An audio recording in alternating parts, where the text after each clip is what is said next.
I'll be a little bit shorter. I don't want to steal too much of your time. Thank you. So basically, what I'm trying to do, try to do is give you a glimpse, in a way, an idea of what I've done and what I will be doing in years to come.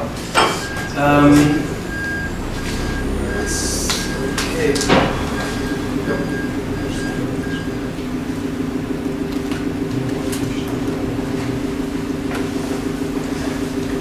So let's start with confession. I'm an eclectic. When it comes to methodological issues, I'm very eclectic. I use network analysis when I can use it, but certainly not every time. I'll give you present a showcase, so to speak, a very short showcase, and I will focus upon sources and methodology. I think that might be useful for all of you. So in my PhD, I studied. My PhD was a social history of authorship, 1818-1920, in Belgium. I took both author sociability of French-speaking and Dutch-speaking authors into account. So I studied both professional associations, other writers' associations, but also literary journals. And this is the case I would like to present today. Is the case of several journals, both Belgian and French. What you see is a snapshot in time, 1992 till 93, so 2 years. And this is already an indication of the difficulty of using network analysis for this kind of things. I mean, there is 2 years of dynamics, which disappears in this analysis. So what I try to do to include a longitudinal aspect is comparing the different snapshots in time. So this is the snapshot of 1892, you can see. And well, as most or many network studies, I start with compiling a data matrix. My starting point was a two-mode network of authors and journals. And I turned it into one-mode network, of journals sharing the same authors. Yeah? So the numbers you see are the authors shared by the different journals. And this is one way to represent a network. Another way to represent exactly the same data is this visualization. And what you can see is that, for instance, the Magasin Littéraire shared more authors with Le Drapeau than they shared with La Revue Générale. The technique I used in this graph is multidimensional scaling. In this particular example, the added value of multidimensional scaling is not very high. I'll present another example in which it has an added value, but it allowed me to distinguish several clusters of journals, more or less related to each other. But multidimensional scaling not only takes into account similarities but also dissimilarities. So there is an aspect of structural equivalence embedded in the method itself. So for instance, you were referring to two antagonists were structural equivalent as well in a way.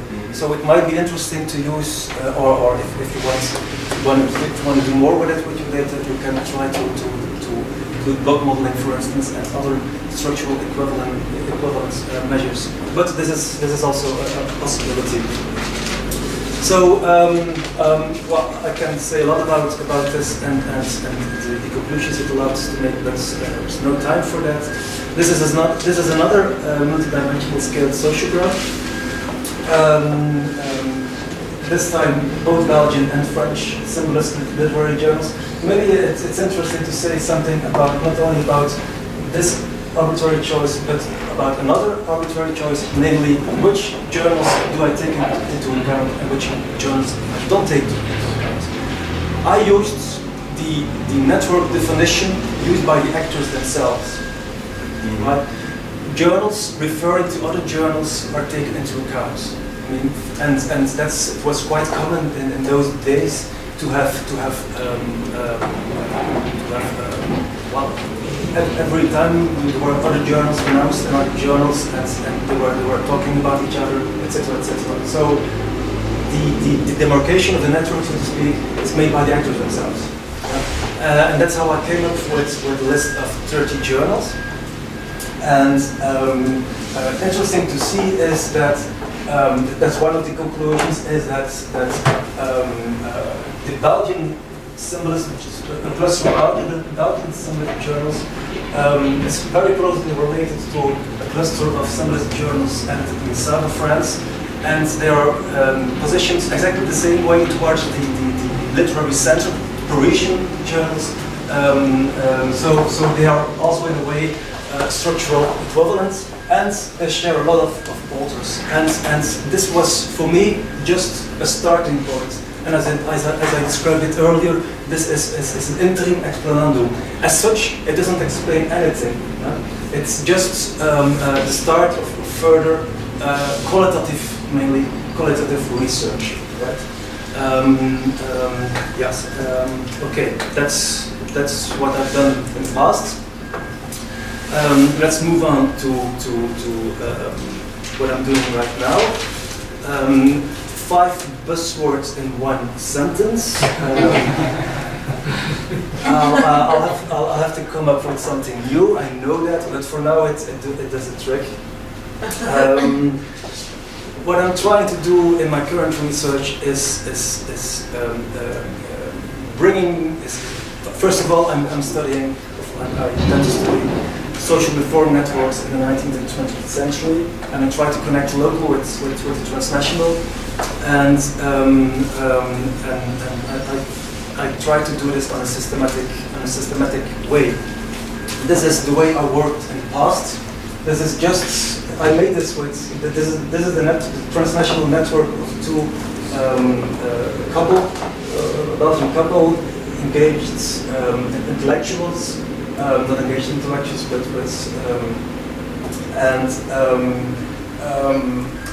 well, unfortunately, I didn't have Van Maker in those days. Now I would have made this with Van Maker. But there are several relational approaches towards collective action and social and intellectual movements nowadays. But very few adopt formal network analytical methods. Do you have any indication when the content crosses a border, becomes transnational in this? In this? No. Yeah. No. Not in this way. There are very few examples. Sociologist Mario Dejani has tried it, and there is one other example I want to share with you, and it's a very interesting book. It's written by Anouish, and it has been very inspiring for me. She's an American anthropologist, and she's also very eclectic. She uses both formal network methods and classical, so to speak, qualitative anthropological research.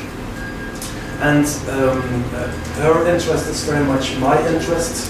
And what we are trying to do basically is studying communication and communication networks, knowledge networks, crossing borders. So what she does is looking into notable and overlapping relations, co-memberships, in other words, between different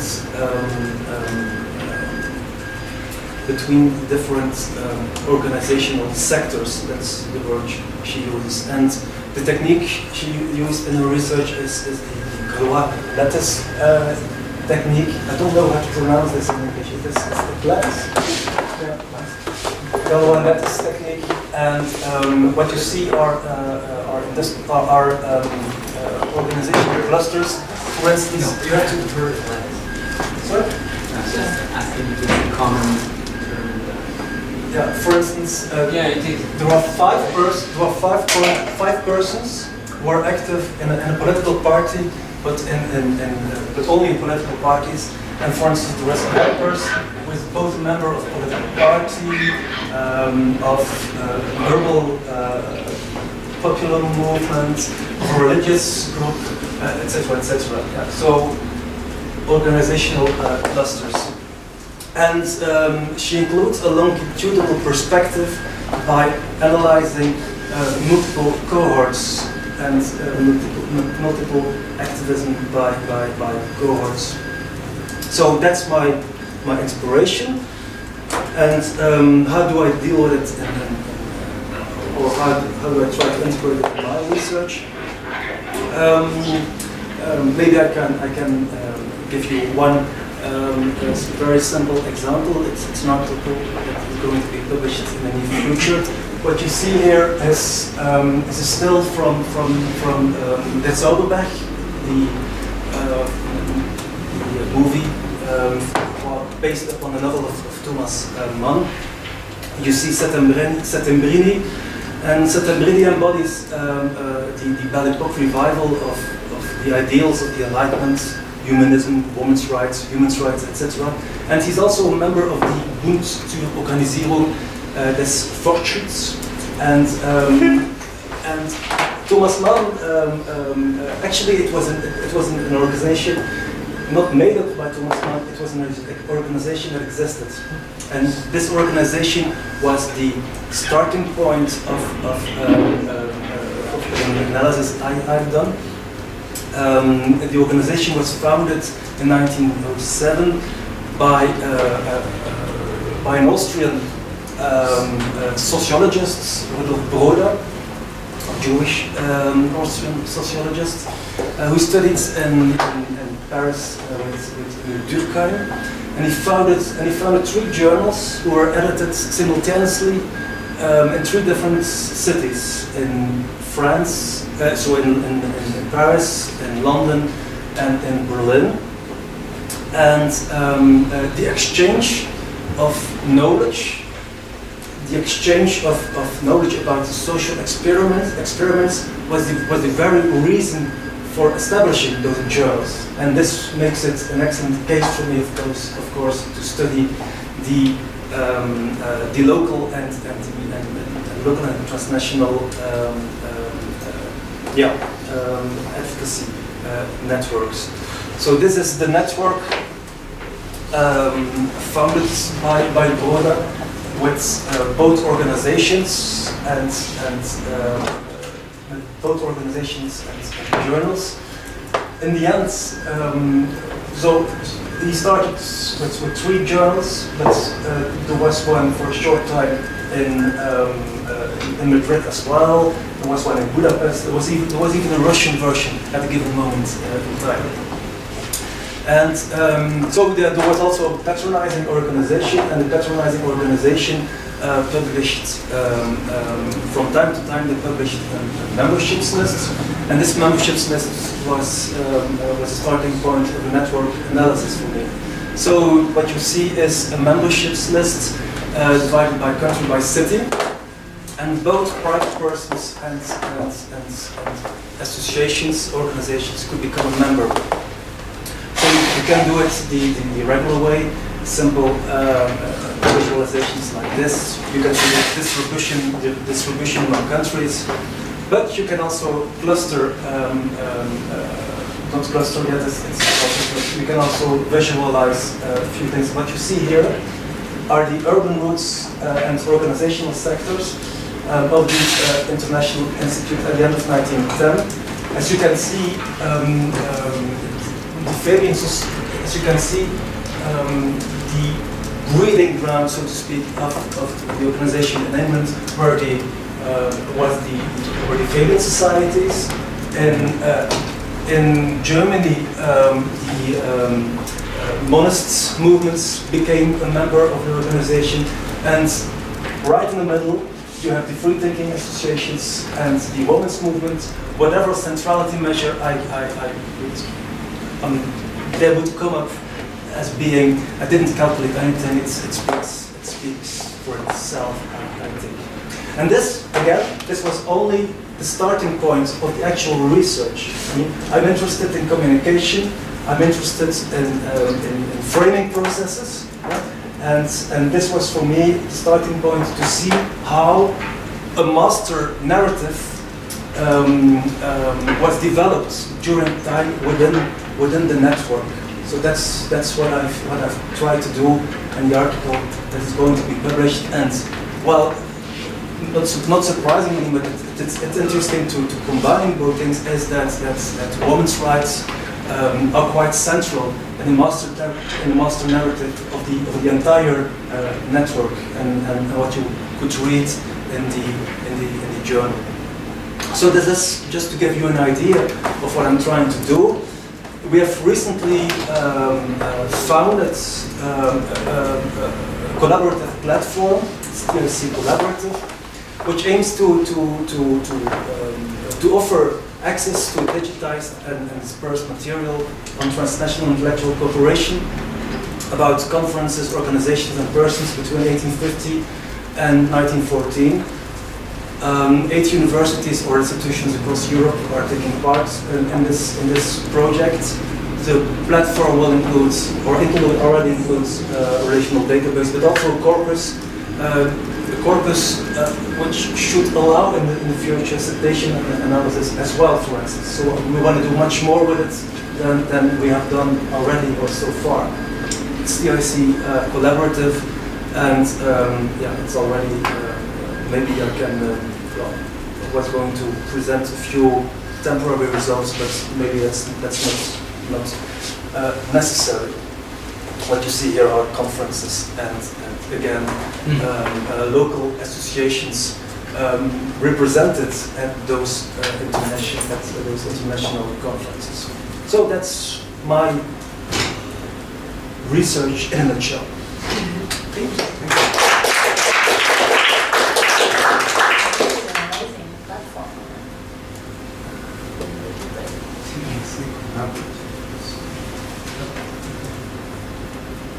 Everybody's URLing Okay. Shall we go ahead? Do you need something more? I can go, or and I have until 3:30, right? That's the idea. Are we squeezing anything else in, or are we back on? Oh, so we can have to 3:30 your I was thing, thinking, and then and then keep the coffee break? things for Yeah. for after the coffee break. but we're not putting anyone else in, right? I'm not putting anyone else in. Okay, good. Then I'm in. I took only 50 minutes of your time. You didn't take any of my time. I was expecting you to take 7 more. My apologies to you. You didn't. Thank you. No, this was. Wait till you see what I'm showing you. You'll be sorry you didn't take more. Don't believe that for a But second. I mean, also don't worry about the coffee break. We'll be flexible. I don't believe in false modesty.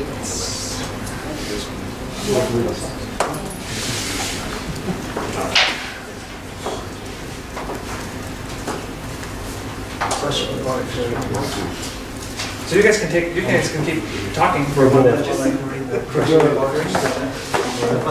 Can you say more about this? Not yet. We are going to launch a website next month, but it's not only yet. So what Okay, that's always a problem for me.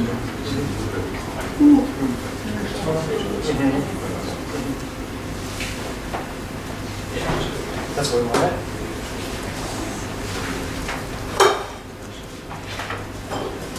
So I'm going to do a couple of funny things with my phone. I'm not on Twitter, although it would be okay if I were, right?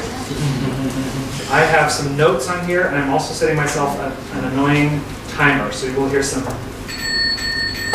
This is to keep myself honest. It's kind of fun. I was at a conference just last week in Rome, and I was at the chair of one of the panels. And I discovered it, another colleague who was chairing. It's very cool. It's better than the science that people don't ever, the 5 minutes, 1 minute sign that people pretend to ignore. Yeah, So- no, they don't just pretend to ignore, they give you like the death look.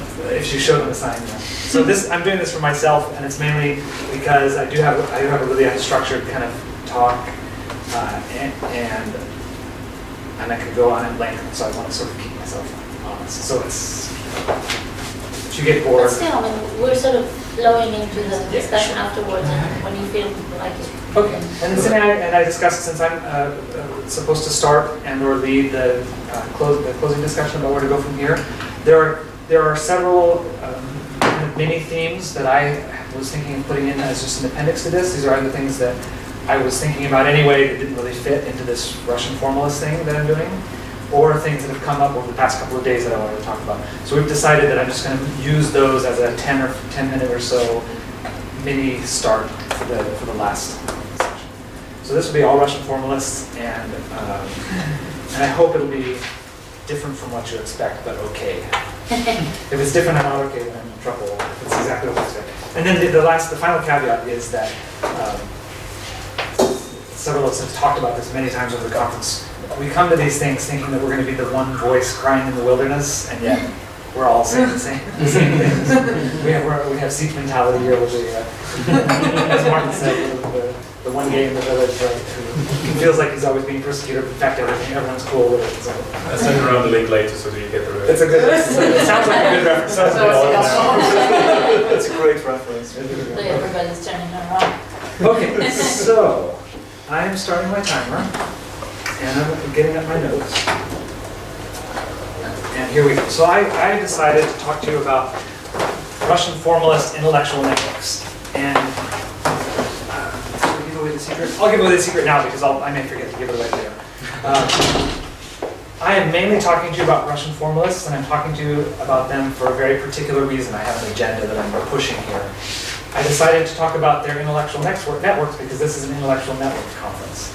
And this is, again, is no false modesty. The things that I have done so far with their intellectual networks pale in comparison to what you've seen, and are very much the sorts of things that all of you who are participants and not speakers have been working on. So it's very primitive. I was going to whip up some Gephi visualizations just to prove that I had done it, but I'm not. I decided not to show them because I haven't done anything really, really interesting. And then this will feed into my next steps talk. I also am going to claim that it's okay that I haven't done anything interesting. Right? So that's the caveat. So Russian formalist intellectual networks, or here's my agenda point, how digital humanities was made 100 years ago. My basic argument is that digital humanities, I mean, I always like the argument that there's nothing new under the sun.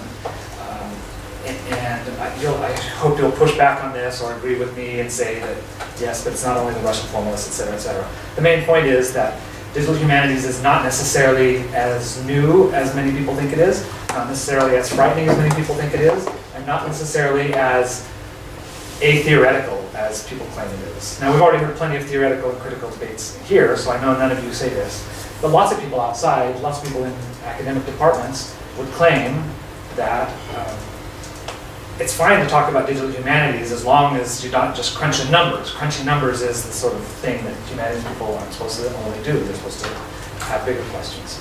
So this is an attempt to do a theoretical, historical sort of underbelly of all digital humanities, not just analysis. And here's how I plan to do it. Very basic: who, what, when, where are the Russian formalists. I'm going to show you at least one or two slides that I've used for undergraduates.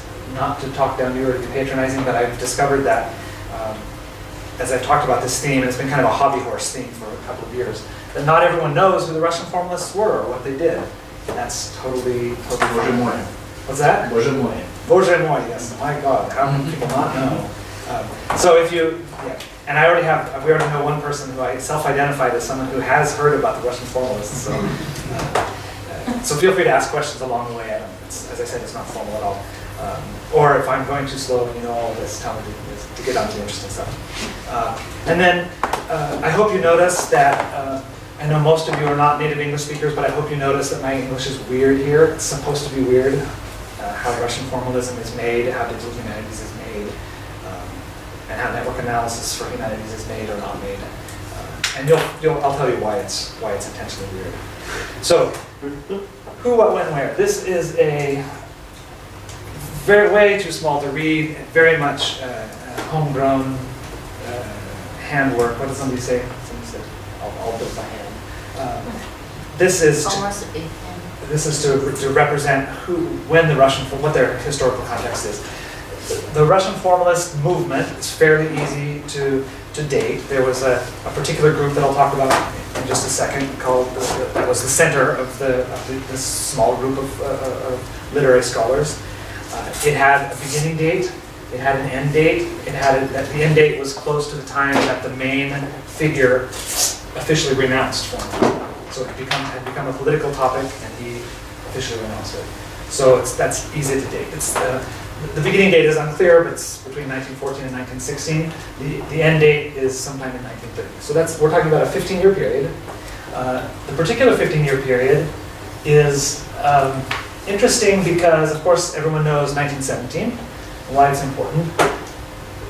What's always shocking to me is to realize that Tolstoy in 1917 had only been dead for 7 years. So Tolstoy is old 19th century, right? Solid 19th century. He looks it, he acts it, he reads like it. 1917 is modern and modernism. And these guys, the formalists, they're all guys except for one notable example that I'll talk about. They are not very long after Tolstoy. They all remember Tolstoy being alive very much and being in the height of his fame. Another interesting aspect, what else do I want to say here? Well, we have Death of Lenin, we have beginning of socialist realism, which also has a very clear beginning point. It's the first Congress of Writers where it's proclaimed that from now on, to be a socialist, to be a Soviet writer, you have to embrace socialist realism. And there are many debates about whether formalism is or is not that. As you probably know or can suspect, formalism really became the first really dangerous buzzword, one of the first dangerous buzzwords. A buzzword in the good sense, and then a buzzword as sort of the whipping boy. If you want to be condemned, if someone wants to condemn you for something, they call you a formalist. They can dislike anything about your work at all. Whether you're a critic, or an opera composer, or a ballet dancer, or a poet, you could be labeled a formalist, and that's a death knell. Which is why the main figure, Shklovsky, said, I'm not a formalist. And lots of great people said they're not formalists. So, I like the idea of using self-definitions. I think it's really useful in this case because it's a very well-defined group of people, shockingly well-defined in some cases, but it's also always problematic. Everything about identifying these people is problematic and identifying the corpus. And then the other little fun point that I put in, are there any Eisenstein fans? Yeah, I thought so. Not the stereotype. The top and the bottom. Yeah, so Eisenstein is working in the early 20s. The thing that I like about him, since I was presenting this to undergraduates, I had even more film references. I was just being silly. The funny thing about Eisenstein's historical films especially is that many times they were taken, since photography was not really well developed during the historical events in question, stills from his films were republished as historical photos. And so here, for example, 1905 Revolution, that's of course from Potemkin. And then this 1917 very famous picture, kind of tilted picture of Lenin, is also from his film October. So I could draw funny dotted lines from Eisenstein to those people, but I wanted to know that I'm doing that on purpose. I'm showing these little mini pictures, which you probably can't see anyway. Okay. So who were these formalists? The most important group is called Apoyaz. So since you can't read Russian, Общество изучения поэтического языка. That is the Society for the Study of Poetic Language. So they sort of took, it's not really an acronym, but they took the first little chunks and called it Apoyaz. That's the word that it's still known by in English and in most other, in non-Russian criticism. It mainly consists of these 6 people. Of course, there are other people associated with it. And I'll talk about, some of these names may be familiar to some of you. But as I said, the self-definition is always a problem, and there are always other people that are related in various ways to any group, to any social group. They certainly didn't act in isolation. Some of these people who may be more familiar to you are Mayakovsky, the great revolutionary poet, Rodchenko, the great artist, Trotsky, the great, or not so great, depending on whom you ask. Political figure, I keep looking at you. Don't ask me. I wouldn't dare. And then on this other side, I've graded them out because they're not really central formalists. On the other side, we have Bakhtin. So this is another very curious historical incident for me because how many of you studied literature or were literature majors as undergraduates with their intellectual history? So Bakhtin seems like a 70s French figure, right? 60s, 70s. But he's exactly the same age as these guys. It's all about the pronunciation. You know him under another name? No, but he was with a French accent or a Russian. Oh, that's right. That's good. No, it's because of Christine, but Right. otherwise Totoro. I think he wasn't, yeah. And Totoro. Oh, yeah. He was obscure. He was very obscure. He was not. He began not being obscure, and then some say that he saved himself by becoming very obscure for a couple of generations. He lived very long. I think he died in the mid-70s, actually. The other thing that's very funny about Bakhtin is this character Pavel Medvedev. For a long time, there was speculation that it was just a pseudonym for Bakhtin. They were so close in their writings that people thought they were the same person. I think it's established now that they weren't. But they were so close in their writings and so obscure, they went up with some provincial university all their careers and hardly published. So I just wondered, so Olyaz is the group that you use the self-definition. Yes. So how did you decide how to include the Bakhtin and the others? Because they, that's a good and provocative question. They do have, in my little citation network, which is very amateurish, Bakhtin does reference these people. So I also laid these out in roughly the top. Everyone from sort of here up is a formalist or a formalist sympathizer or fellow traveler, fellow thinkers. This bottom row, I think I have a slide about this later, but the bottom row is basically enemies. Trotsky is a political enemy, he's really out to get them. Bakhtin represents the next step in formalism. So he's a development. He will become a structuralist. So in my sort of primitive typology, formalism gives way to structuralism, which gives way to post-structuralism. So that's why Bakhtin and Medvedev were there. So you included Rodchenko as a visual artist. Yeah. And so where did the constructivists enter or not enter? To my mind, also in a very crude scheme, constructivists and formalists are the same people. Formalists are critics, constructivists are artists and visual artists and including architects and people like that. But all of these people have very specific ties, except for this guy. He's a funny. Does anyone know Vladimir Pro? Yes. He's the other name that may be common. He's almost universally considered to be a formalist, and yet I have yet to find any evidence before 1955, a Western scholar who said he's a formalist. Meaning based on the contents of his work and not That's the fact that he was rubbing shoulders with the right guys. He was not in the same institutions, but in the same city. That city happened to be Petersburg, Petrograd, Leningrad. So there are only two places that you could be if you're an intellectual, Moscow or Leningrad, roughly speaking. So that doesn't mean much. But his thought, his processes, and his style of thinking is very much formalist. It's basically the same as them. He's in a different field. That's another, I don't think I'll talk about this later too much, but I can point out that I think digital humanities and social organization is very much the same. There are people that belong to the same groups, or that go to the same conferences as digital humanities. There are people who do similar stuff, or similar, they use computers for their humanities work. They may not self-identify with those particular digital humanities groups, but they're still in certain definitions. And if you're a big tent sort of digital humanities person like I am, you sort of embrace these people and you hope that they welcome your embrace. So I think appropriate. All right. Now, I think I'm okay. This is the answer to why my syntax is so weird, how something is named.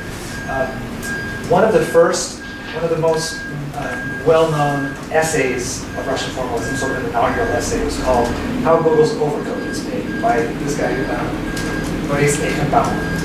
It's a 1919 article, so it's not the first by any means, it's not a manifesto, but it assumed the role of a manifesto. It's simply a literary critical essay about this one short story. Have people read Gogol? It's okay if you haven't. So I will recount the plot very quickly, and I will recount the critical essay in the hopes that you will go home and read one or both, because they're both really great reads. They're very, very remarkable. Gogol's Overcoat, Shined, is from 1842, so it was not fresh. Eichenbaum was not writing about current literature, it's already a classic. Gogol is a classic. But Eichenbaum is responding to the sort of traditional view of what the novella means, what it means. The plot is fairly simple. If you know Gogol, he's a typical bureaucrat. I like being a former Russian literature person as a current bureaucrat because it makes me sort of self-aware in a way that I like. So this poor bureaucrat, he's too poor to afford a coat, but he saves up, he works long hours. Finally, he saves a coat to get a nice, warm winter coat, which is immediately stolen from him. The first day he wears it to work, and it absolutely destroys him. And then there's a little ghost story ending where he dies. It's a tragic. He dies this tragic death. He freezes to death. But his ghost haunts the streets of St. Petersburg, looking for the person, for the ruffian who stole his. So it's not a complex story, but it's not a complex plot. Here's another little image. This is what Gogol looked like. This is a early 1980s. It's too bad you can't see that. Animated film by Yuri Norstein, who's a wonderful animator. Some people claim he's the best in the world. All these things are subjective, but he's also. I haven't seen this film itself, because other films are good. The reason I'm showing these two things is that I'm leading up to this great declaration of Dostoevsky that is, we all came out of Gogol's Overcoat.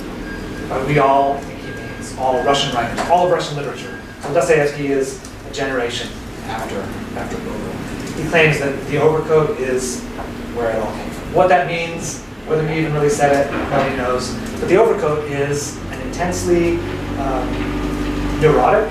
It's very easy to do a Freudian analysis of coming out of the warm fuzzy place, being thrown out into the cold world to die. There are all sorts of angsty Freudian readings that are very possible, and I think that probably is what Dostoevsky means. Dostoevsky's that kind of writer who's uncomfortable and cold and rails against the cold world. This is all to say that the Overcoat is and was an important piece of literature.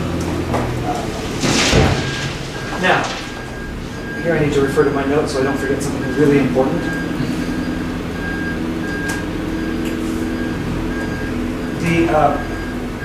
The way most people read the Overcoat was to ignore all of the comic elements, to ignore somewhat the Freudian elements, because Freudian literary criticism was not that popular in the late 19th century. Maybe it didn't need it, it probably didn't.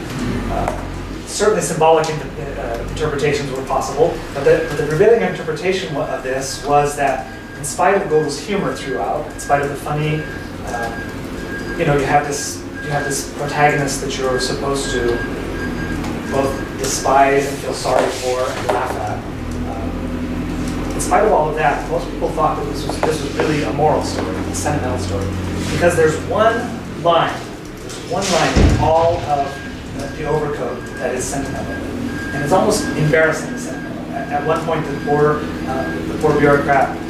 I can't remember whether it's before he buys his new overcoat or after, but in any case, he comes to work and all of his coworkers laugh at him. So it's this horrifying scene of social anxiety. They laugh at him, and it's the one point where when he becomes a ghost, he lashes out in a big way. But in his lifetime, it's the one time that he actually says something, and that is, "People, leave me alone. Can't you see that I'm suffering?" So it's this hallmark moment. It's really pathetic pathos for it. But the primary critical response was, "This is the key to the whole work." This one pathetic line. Well, Eichenbaum would have absolutely none of that, because it's patently ridiculous. The story would be so much better if Gogol had left that line out, I think. I think it's the worst line. What Eichenbaum did, in a very, really, an essay that bashed all the critical predecessors, was to say, no, Overcoat is not made of events or plot or characters. It's not made of the author's soul or his psyche. It's not him setting us up, making us laugh at the characters just so that he can pull the rug out from under us and make us feel bad. That's not what it's about. Really, this story is about the narrative voice that Gogol sets up. And a modern reader understands what narrative voice is, but somehow Russian criticism didn't understand what that was. Eichenbaum invented a term for this called skaz, which is that's what it's called in English. It basically means, it's just the root of to tell in Russian. All it means is the narrative voice. It's the style of the text. Eichenbaum shows very, very convincingly that the entire text is a chain of wordplay, of puns, or of silly names. The main character's name, for example, is Akaki Akakievich. And Kaka sounds exactly the same and means exactly the same in Russian as it does in English, probably than any other language. Right? And Akaki Akakievich cannot be a funny name. And he goes on at length about this name, about a silly story about how his parents chose it. They took the Book of Saints and they sort of ran their fingers down it, and they were going to choose this ridiculous name and that ridiculous name, and then they settled on the least ridiculous, Akaki Akakievich. So there are many instances of these long chains of wordplay. Eichenbaum further shows that there are what he calls phonetic gestures and performative mimicry, where one could imagine Gogol as sort of a performer doing these, reading it aloud, and you can imagine the places where he would make a big gesture with his arm. Eichenbaum shows that this is all in the text, in the words of the text. And it's the linguistic part of the text that is really, really interesting. And most importantly, he says, the text is only the text. All we have in this text is the language, it's the words in it. So this, for me, is what formalism is really all about. It's this stuff. And that's why I say it's constructivism. It's the constructive nature of the text or a piece of art. This is also my claim, and I'll probably hound on it too much to be artful, but this is my claim throughout what digital humanities is doing the same thing. If we believe that the entire truth of a piece of art or a piece of literature is contained in the text, then we allow ourselves to count those constructive elements, to analyze them statistically, to connect them with the network, and to do computation with them. I think that's the move that allows us to do that, and also the move that makes rhetorical critics or feminist critics or subaltern critics uncomfortable. And it shouldn't.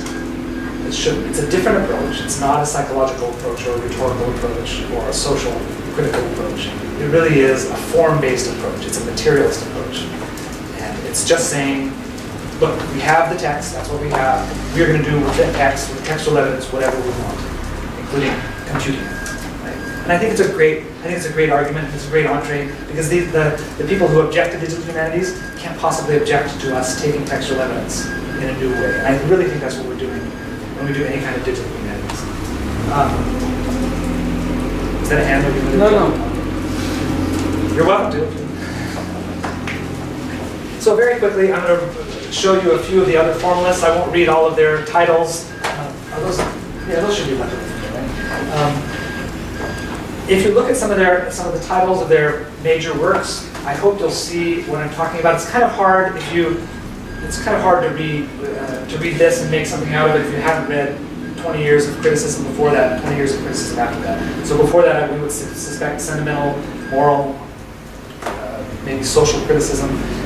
20 years after the formalists, we would expect socialist realist criticism. So sort of, is the work useful? Does it promote communistic goals, etc., etc.?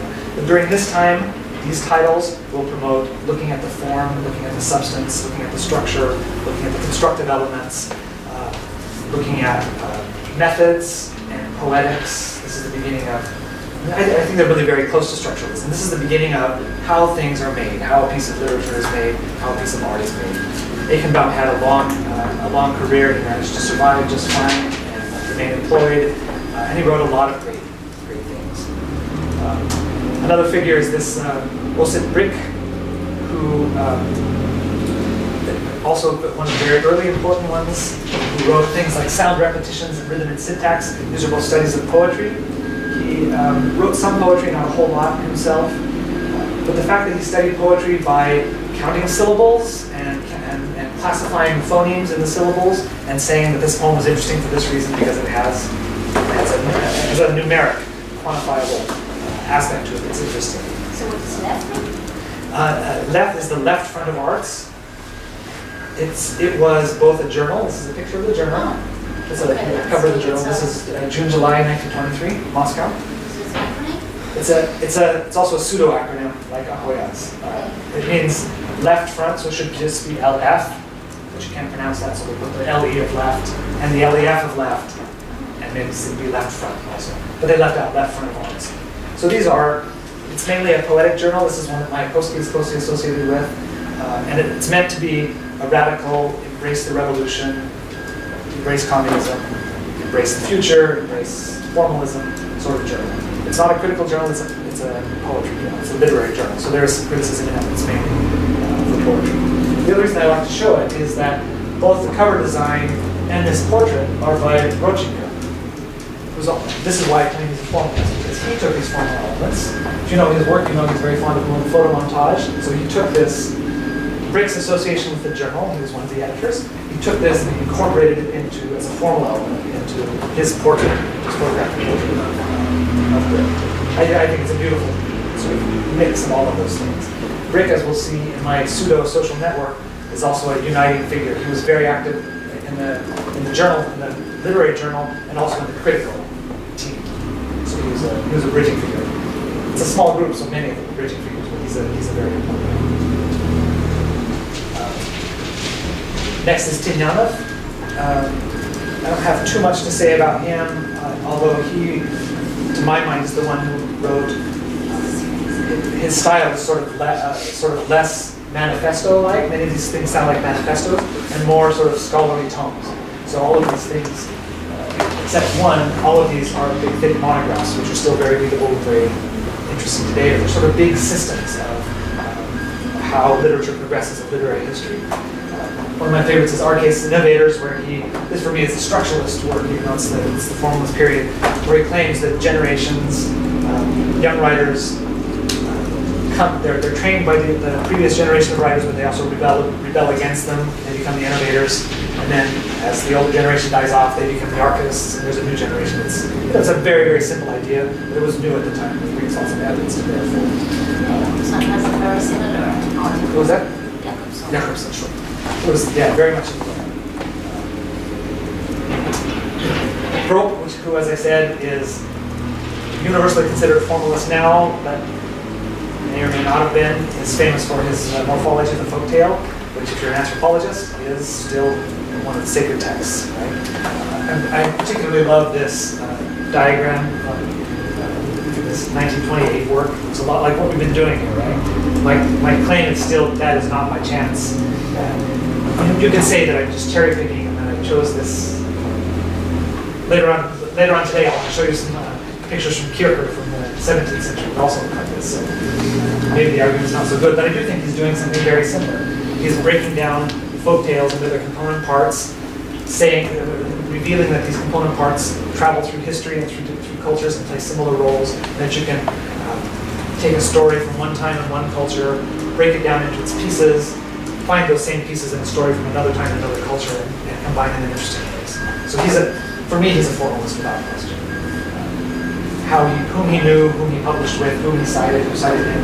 I haven't found a lot of evidence for that until like 1955 when an English language anthology comes out and says, well, Probe obviously is a formalist because.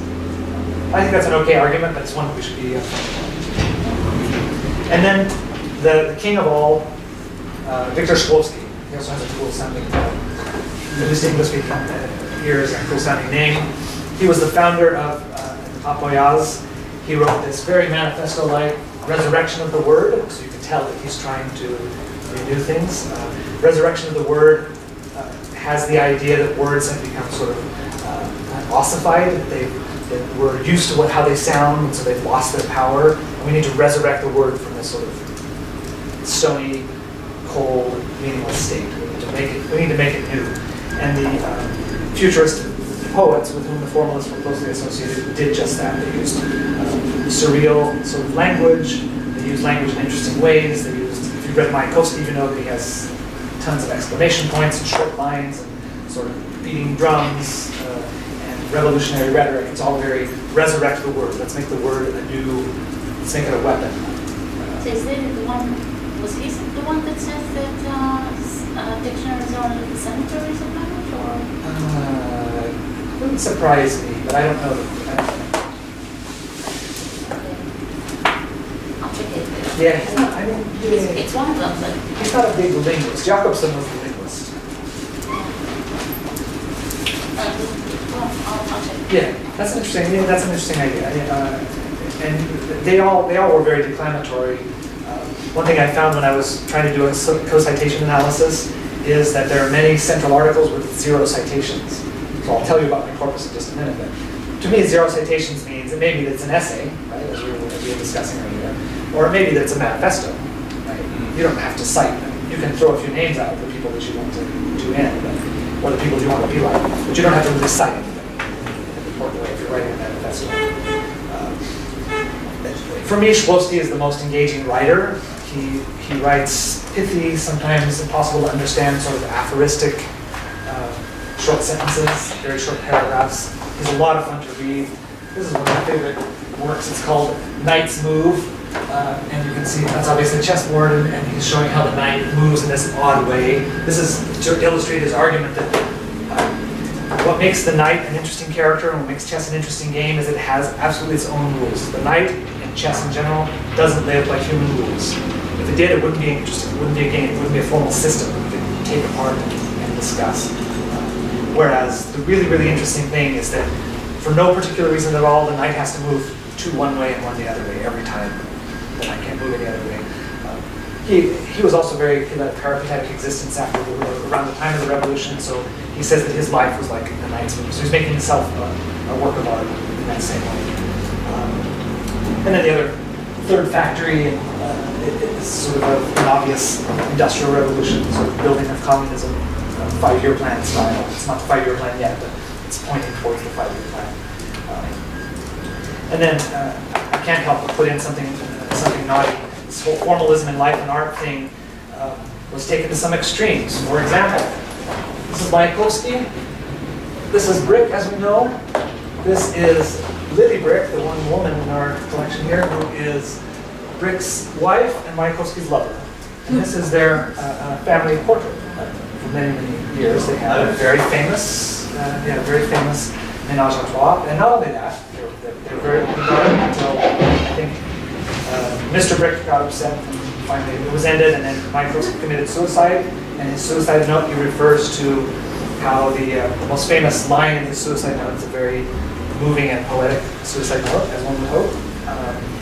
It was that the ship of their love, of his love with Lily Brick, had run aground on the shoals of everyday life. Everyday life was not good enough for them. I mean, that's a typical romantic trope. That's the tragedy of every relationship. Sure, of course. So this particular love triangle was also an important aspect of it's a cluster, right, in our social life. And then, to make matters even better or worse, in 1927, Shklowsky wrote a screenplay for a film called Ménage à Trois, or Number 3 Bourgeois Street, or the third one is The Bourgeois, about, it's a roman à clé, or a film à clé, about this relationship. So, that's some of the formalists in a nutshell. I didn't mention Jakobson, who is, he's a super interesting character. He also lived a very long time. He was in Moscow, not in Petersburg. Founded the Moscow Linguistics Circle. Then, after the revolution, moved to Prague and founded the Prague Linguistic Circle. Basically, he and his couple of people who were less famous, who worshipped him.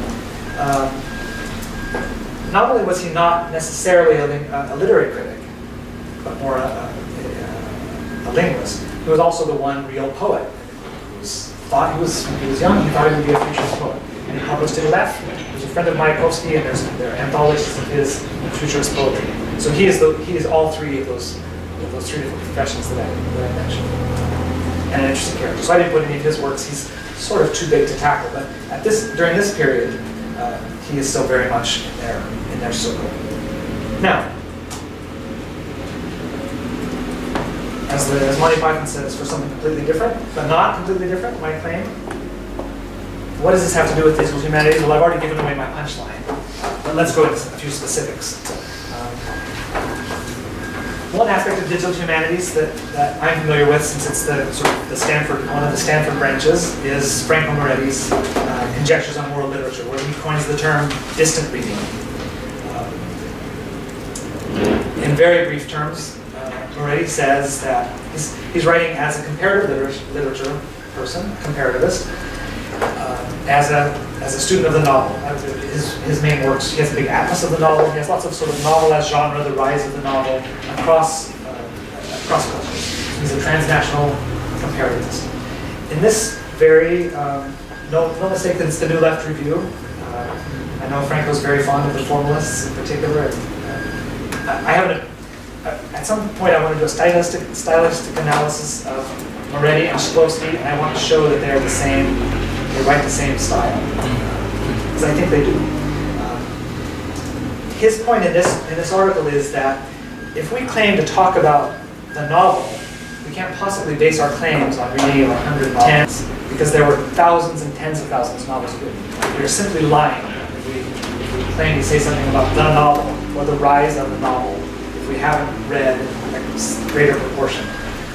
This is the article, I believe, yes, it's very early 2000. This is the article in which he says, this has become a controversial statement, the New York Times likes to quote it out of context. He says, what we need to learn and teach is not how to read, but how not to read. Right? He says, first of all, we want to get away from these 10 novels or these 100 novels of the canon. We want to zoom out and look at the 10,000 novels or the 30,000 novels that we know were published and read. No human can ever do that, so we have to think up new ways to do it. We have to read them at a distance. We know how to do close reading, we don't know how to do distant reading. He also claimed at this point that it was not reading, but that sort of gets him, as I said, misquoted. But it's a very, very important, in textual analysis, textual studies, it's a very, very important, and I think it's a powerful metaphor. It's the difference of telescope and microscope, right? Both are very useful, they do different things at different scales, and what Moretti is advocating for is a telescope for literary history. This is exactly the same as, I won't say which formalist because I'll get it wrong, but one of these, either Eichenbaum or Tinyanov said 100 years before, we claim that we're studying literature, but really we're only studying the generals of literature. So he understood the same problem. We read Pushkin, Tolstoy, Gogol, Dostoevsky, and we claim that we've read 19th century Russian literature. But there were hundreds of other authors that we don't read. They're part of the landscape, they're part of the system, and we don't read them. So we're lying if we say we're talking about literature or literary history. This is exactly what he's saying. So you say that he has the same analysis of the problem. That's right. Do you recognize in the formalists the same solution? Okay, they didn't have the tools. They didn't have a choice. What are the two that he's suggesting? That Moretti suggesting? In this article, he's not suggesting tools. He hadn't started. He's posing the problem. Yeah, he's posing the problem. This next slide, I'm obviously cherry picking here. These are people that I know and that I know well and whose work I respect. Matt Jockers is a good friend of several of us in the room. A person who had more or less one of my positions. One of my colleagues in this was one of my colleagues in the Stanford Libraries in the English department. He and Moretti started the Stanford Literary Lab in about. It also has like Aboyaz that has a fuzzy start date. It started out as a seminar, as a workshop with the Humanities Center. It was held in the library. It was called something like the Digital Library and Literary Theory or something like that. It was a weekly sort of seminar. We talked about a lot of stuff. Matt presented a lot of his work. At about the same time, Moretti was coining distant reading as opposed to close reading. Jockers was coining macro-analysis as opposed to micro-analysis on the model of economics. And I also think that's a very powerful metaphor. To me, since I don't know much about economics, the close and distant reading speaks a little bit more closely, but I think his is very, very good. This, by the way, is I think that's a Gephi graph. That's a metric analysis of, I don't remember. You didn't help with this, did you? Elijah helped with this. Elijah helped with this, but I think that was the one that showed the different genders of the novelists. And I think it's a 10,000 novel. Yeah. It's kind of on that scale. So it's a graph of It's a graph of textual analysis, so sort of text mining of 10,000 novels showing female authors and male authors. So it's a pretty graph. That's what it is. I think it's a very nice cover. So Moretti and Jockers together. Jockers was primarily the digital humanist in the team, and Moretti was primarily the theorist on the team. They very much spoke the same language and understood each other. Jockers was one of the ones who developed these distant reading tools. That not only could the Russian formalists not develop simply because they didn't have means for it, but even Moretti, because he had other things to do. He was a senior scholar already at that time, and not a programmer ever. This was the latest turn in his literary theoretical career, and the time was not right. The time became right, and this book, which is problematic. There's an active debate about it in the digital humanities community now, but I think it's pretty much universally acknowledged that it's an extremely important book. I highly recommend it to you. It's extremely readable. It's not at all jargon laden. Matt's background is in Irish literature, specifically Irish American. He's a PhD in English, decided he liked computers, and he has a career path very much like mine, and I suspect many of yours. And he's now at University of Nebraska. He was in a position like mine, which was an alternate academic, a non-tenure track kind of position, and a tenure track opportunity opened up, and he left. So we're all still mourning his loss, except Nebraska. But it's a great book. Now, here's someone that I know Sinai knows. You see the names? Here's Maciej Ader and Jan Rybicki. From this is an online tutorial called Stylometry with R. Another major branch of textual digital humanities is stylometry and stylometrics. Those two are different, and I don't know how. So if there are any stylometrists or stylometricists in here, I apologize.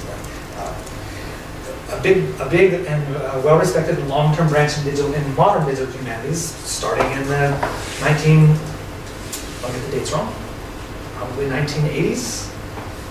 Yeah, I don't remember when Burroughs' book is. There's a book by Burroughs about Jane Austen's style that sort of launched this career. Since then, stylometry and stylometrics have really taken off. They've been, for these 20 years that we've had International Digital Humanities Conferences, so there's always a track in stylometry. Sometimes that's authorship attribution, where statistical models for language are used to distinguish one author from another, to try to guess the text or the authorship of an unknown text. It has some great successes. Recently, one of our digital humanities colleagues from Duquesne, named Patrick Jula, was in New York Times because, he had revealed the authorship of J.K. Rowling in one of her adult books. She writes under her own name and under a pseudonym, and he revealed. I showed this to my wife, who's extremely skeptical of all of this stuff that I do. And she said, well, it's not fair, because they gave him a list of 5 possibilities of who they thought the author was. So it's not like he guessed out of a million possibilities, he guessed out of 5. But still, the story was that someone suspected Rowling of writing this adult book, just this novel, and they came to this digital humanist for analysis. He did it. He said, I have a pretty high degree of certainty that it's her. The journalist confronted her with it, and she admitted it. So she confessed. But there are many, many more, less flashy and more important stylometric advances outside of authorship attribution. There are all sorts of things that authorship attribution can do. And actually, Jockers started out his text analysis career as an authorship attribution person. He wrote a very controversial article about authorship of the Book of Mormon, which is a sacred text for a certain sect that some of you may know about. Sounds almost forensic. It absolutely is forensic, and there is. Are you saying this? Have you heard about this, or do you? No, I'm just still searching for the one that the author of the Chronicles of the Elders of Zion. Yes, of course. Yeah, and it is forensic, and there is a branch of digital humanities called forensics. It deals with slightly different. It's very important for evidence texts. Medieval texts, for instance. I'm sure. So, No, it's interesting because it builds on some sort of older philology. Yeah, absolutely. But even more Who's the sophisticated. one that does the of sound? No, there's a group of philologists that are doing it. They're very old style. No, but there was was one that did this telemetry recently. Really? Or I thought you were referring to this, right? Okay. It's a Can useful- you tell me about it? You mean Mike? My customer. No, I don't think my customer. Maybe, Maybe not. I know Mike does it. Mike doesn't? Mike does it, yeah. He wrote yeah. one of the scripts in R. Yeah. But he does protocols of elders design, or he does authorship? Oh, no, sorry. He does, I thought it was he does general. authorship attribution, yeah. And recently, Jan has this picture of Jacob Rollins and the bars, you know. Oh, yeah. So, in exactly this. Yeah. And Jan has invented yet another use for this critical tool. Somehow my buzzer is not buzzing, so it'll tell me to buzz off if I go to. Jan happens to be a translator, primarily from English into Polish. He, for a long time, was the translator of John le Carré, so he translates high-quality popular literature. He used authorship analysis to analyze his own translations to see whether, just to compare them to the original in very interesting ways. The one that I remember most, when it first caused me to introduce myself to him and to bow at his knees, was he studied what he called idiolects, that is, the language of the characters in the novel. So you would expect a good writer, whatever that means, you'd expect to be able to distinguish the speech of the characters, right? So he treated each character as a speaker in the original English, did a plot of how their linguistic style, sort of a two-dimensional plot, it's called scatter plot, and then did the same in his own translation, and he compared those two scatter plots. Fantastic. Sort of to check himself. One of the claims of translation criticism is that there's a thing called translationese, where a particular translator makes everything sound like that translator. So not only is the voice of the original author lost, but also the idiolects of the characters can be lost. So he was very proud that he felt that his particular works, his own translations that he was studying, were okay. Did you publish it? It's published, yes. It's published in the journal called LLC, which means Literary and Linguistic Computing, or at least it used to mean Literary and Linguistic Computing, but they changed it to just LLC, meaning nothing. So, Today, I think that's a silly one. LLC Digital Humanities. Yeah, the Journal of Digital Humanities or something like that. It's sort of the flagship journal of a particular digital humanities organization. It's a very readable, very fun article as well. And then, this is something that I know nothing about, but discovered recently. Can you read that? Not only do we have appropriate structural analysis and XML modeling, this little website is from a Slavic scholar whom I don't know at University of Pittsburgh, who has invented something called, you see in the very top in red, PFTML, the Propian Fairy Tale Markup Language. So I think this is an extremely explicit realization of the thing that I thought I discovered, that the digital humanists were proto. So what he does is he takes Prope's morphology of folktales, his categorizations, turns them into an XML syntax, and says that it's a useful way to do a Propian analysis of folktales and a machine actionable way. I think this is a perfect example of, I found it just by chance, as I said, but I think it's a perfect example that we're onto something really, really solid. I'll just mention this briefly. There are a few more sort of what I would call social aspects of digital humanities practice, as it's practiced in the countries that I know, which is North America, including Mexico and Canada, and Europe, including occasionally Eastern Europe, but mainly Europe, and Japan. So I'm conscious that this is not all digital humanities, and I'm an old timer, so I kind of know more about the old school. But yeah, I can say with a fairly high degree of confidence that the lab model or the working group model is a consistent model for work in digital humanities, and one that is very unusual in traditional humanities. And so obviously the analogy I'm trying to make is that something like Opoyaz 100 years ago was also a group of people who very much, there have been groups of scholars all the time, right? There have been intellectuals and their acolytes and their fans, but I think this sort of group work, this sort of lab work, collective work and collective authorship is something that... And the division of labor. What is it? Or is the division of labor within the Yeah. group, which is I think that's a new thing. I don't Yeah. think the Russian formalists. no. I absolutely agree with you. I absolutely agree with you. Because it's hard to know. It's hard to be really good at the tools and really good at the statistics and really good at the subject matter. We do have people like that, an increasing number of people, and you all are like that, right? That's yes. Yes. So the Stanford Literary Lab consciously called itself a lab and organized around this principle. The other thing they did that I thought was fun, and also similar to Russian formalists, is they decided to self-publish. This particular thing that they call Pamphlet 1 was an article multiply authored, very democratic. You see here, this is graduate student, non-tenure track, pseudo-academic, hanger-on, senior tenured professor at Stanford, junior professor somewhere else. Listed in alphabetical order. It's a very democratic sort of organization of labor. They all obviously do different things, but it's half concept, but it's also think about how it's done. I guess that there is a lot of, and maybe this belongs not to the round table, charisma of a senior scholar who's a hotshot in the field that allows him to break the rules. That helps. It's fascinating to see how done.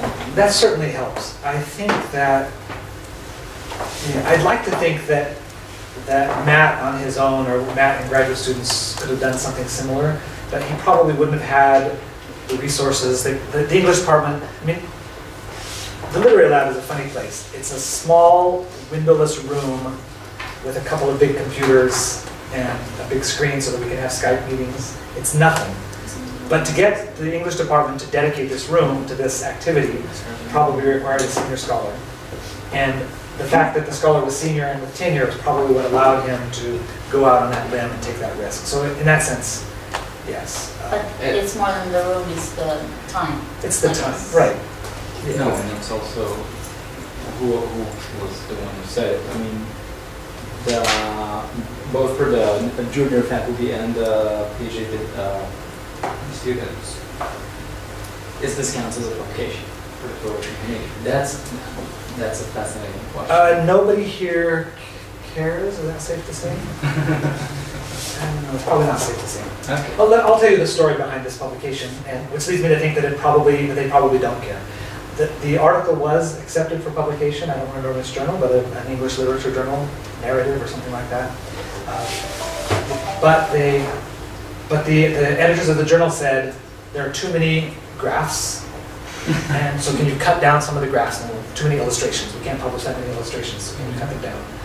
So obviously, like good digital humanists, they said, hell no. That is the centerpiece of our argument. We have 100 more that we could have put in. We could put the essential ones in. So they said no, and they've self-published. And thus began the series of pamphlets. I think they're now on pamphlet 7. Most of them are jointly authored. A couple of them are single people's works. It's a great little publishing enterprise. The first couple were actually physical pamphlets. They're nicely designed, I think. I'm sorry that they stopped printing them. But they're all online and they're all free. They're all open access. You can look at them all. They still look nicely printed, so you can print them up on nice paper if you want. A little nice cover. But I wanted to point out the title of this particular first one. Can you read it there?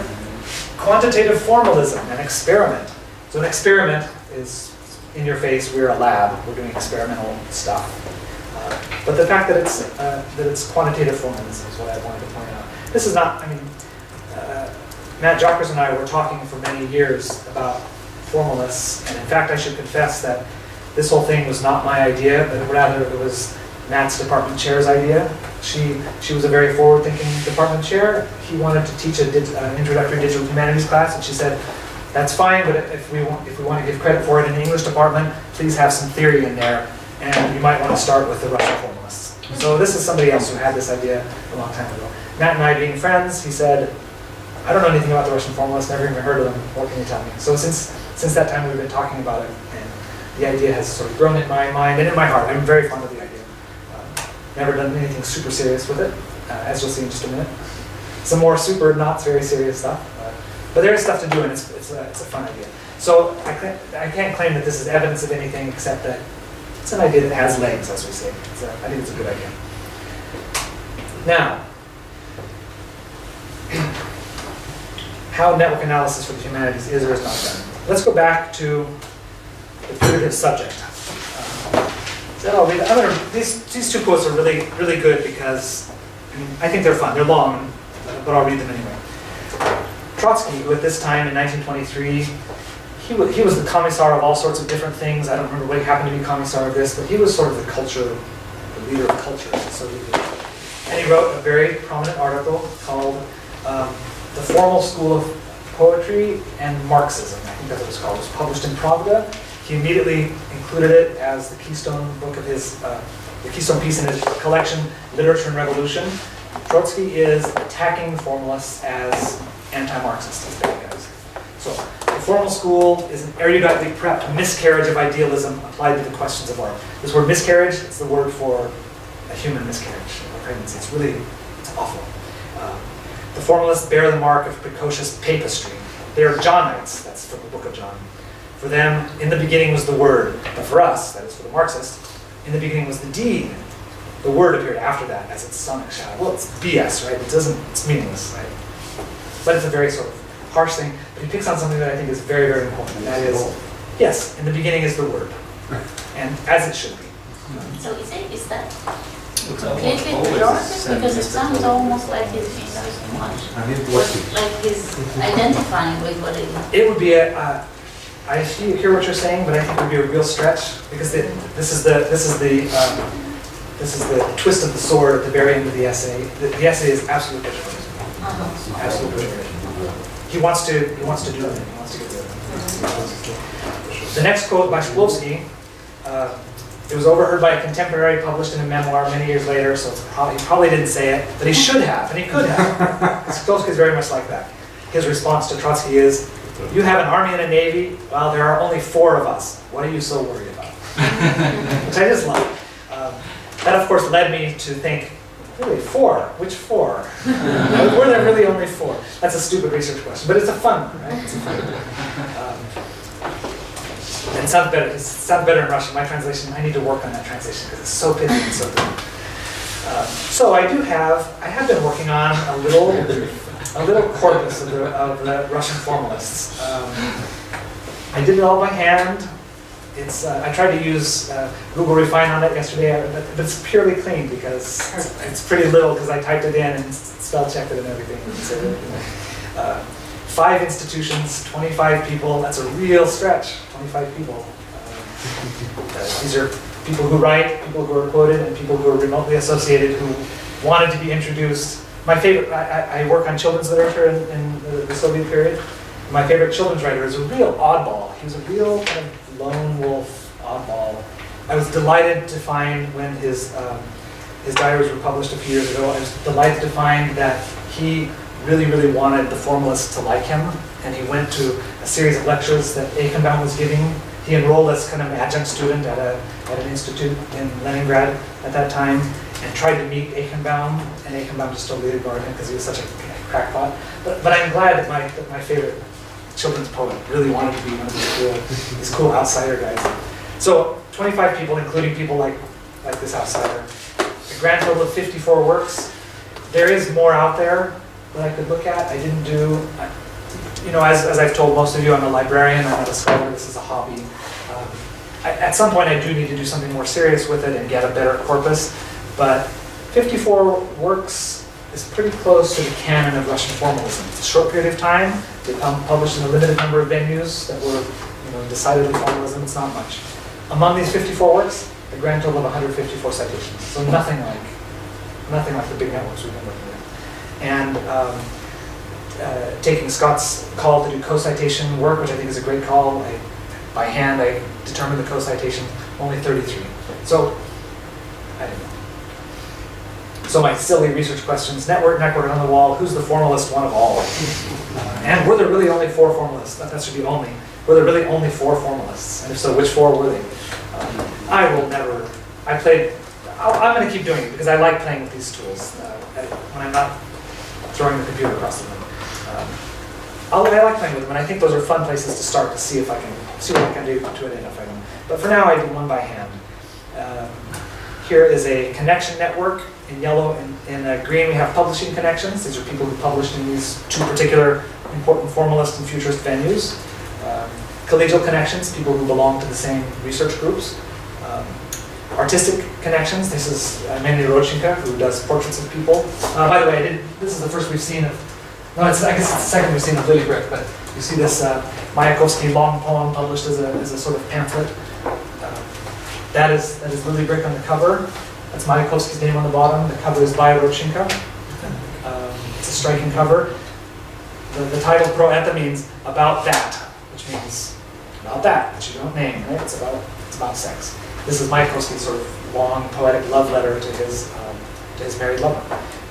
So there's this romantic connection, there's an artistic connection, a romantic connection, and then what else did I say? Rival and antagonistic connections, which obviously are of two, as I pointed out already, of two very different natures. Here's Trotsky wanting to do these guys in, and here are Bakhtin and Medvedev trying to build on their work and supersede them. Right? So they're both critics, they're both antagonists or rivals, but they're different. Here is my clustering algorithm. So with the obligatory love triangle up there in passionate purple behind the blue cloud. So futurists, formalists, sort of fellow travelers. These would be the constructivists, I would say. People like Prope, who were later declared to be formalists, but so far we have no evidence that he considered himself one, and then critics. So I think this is a very, very useful clustering, but I don't think that we need any network analysis to do it, and I haven't figured out a way to make the network analysis come up with my conclusion. You're supposed to laugh at that. You should. I should, right? I should. You should. Yeah. What's that? No, you shouldn't. You just run the data and see what comes up. I ran the data and nothing came up. Nothing came up. Okay. But I didn't run it very well, so I'll keep running the data. So really, I guess one of my points is that the network analysis tools are absolutely stunning, absolutely great, absolutely important. But there's also getting back to the text and getting back to the figures.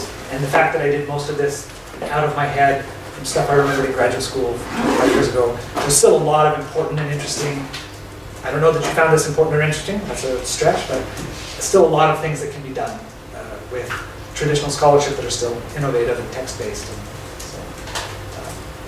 Except who were the 4 people? I think he was lying, because there are obviously 6. All of the people who were part of Apoyaz. Yeah, Russian pronunciation requires that first O sounds like an A, so I am saying Opoyaz. These 6 people were all central. They all published a lot. They all quoted each other. So there were 6 formalists, not 4. But still, fewer than Trotsky's army and me. And I haven't figured out which one was the most formal. But I think I can. Which one sort of was influential? Certainly the ones that Trotsky attacked, as I have here. Trotsky attacked Jakobson here and Shklovsky here. He attacked them by name. He didn't quote anything there. He said the stuff like Jakobson and Shklovsky do, that's the bad stuff. So they're, at least in Trotsky's point of view, they're the uber formalists. And that's all I have to say about this. This is this very famous poster. Everyone's seen this, or at least images from it. This is another Rodchenka piece. I like it because it's an advertisement for books, which not everyone knows. Books in all branches of knowledge. I think it's a wonderful piece. And it's me proclaiming here digital humanities is not only new and cool, but also old and solid and theoretical. That's it. That's all I'm going to say.